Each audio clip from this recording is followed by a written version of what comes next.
All right, Shalom, Call Halal Yahweh, Bahashim Yahweh Shai, Bahashim Rakah HaKodash, double honors unto my apostles and elders of Great Millstone, who have taught me this truth, who rule well and teach well with much diligence, peace, love, and salutation unto the hopeful elect, kings and priests who are out there bringing out this word in all sincerity and in all truth. Likewise, Shalom unto the sisters, the few amount of sisters and little ones who are listening and learning. Brother, I'm Awan from the Slakia. Got a belch in my throat. Brother, I'm Awan from the Great Millstone Branch, Los Angeles. Back here with another lesson through the spirit and power of Yahweh Bashim Yahweh Shai.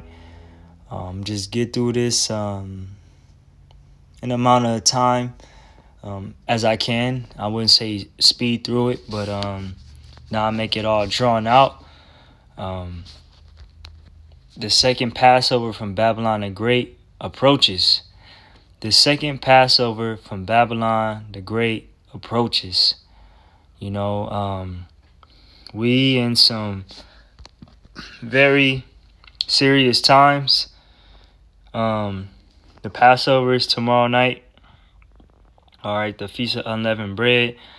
As you brothers and sisters already know, we are to physically cleanse out any leaven within our house, bread, cookies, all that leaven, of the flesh, the cakes and certain flours, certain bread coatings, all that stuff. Even the leaven within our own self, as Paul said, a little leaven leaveneth the whole lump, because we got to put away that wicked person. We ain't to have no type of leaven within our souls, because when Yahweh Shai come, is he going to find faith on the earth? And when he comes, he don't want to see you having ate his body and drinking of his blood unworthily. Because when you do take part in eating of Yahweh Shai's flesh and drinking of his blood, you do take part of the Lord's Passover. But there's some men that eat it unworthily, and there's some men that eat it worthily. And we just pray that us brothers and sisters, we're doing this thing worthily, walking worthy of the vocation wherein we was called. Our vocation is this job, this occupation that we have, that the Lord has promised us with. So I'm gonna get right into the lesson. And mind you, let me screw up a little bit for you brothers and sisters. It's dated March 16, 2022, 8:11 a.m. 8:11 a.m. So I had to go back into my notes because I was thinking like, man, like Apostles already said, man, at this point we covered everything, man. The gospel has been preached amongst the four corners of the wind, So it's like we covered everything. And as I was pondering in my spirit, like, man, I need to put some lessons together, how I'm going to put a show together. And I thought about it. I was like, you know what? I already got scriptures in my notes. So I'm going to just hit these notes, which, are prophetic and which is all to come. And then I'm going to just close it out. Because it may sound old, but it's new, We're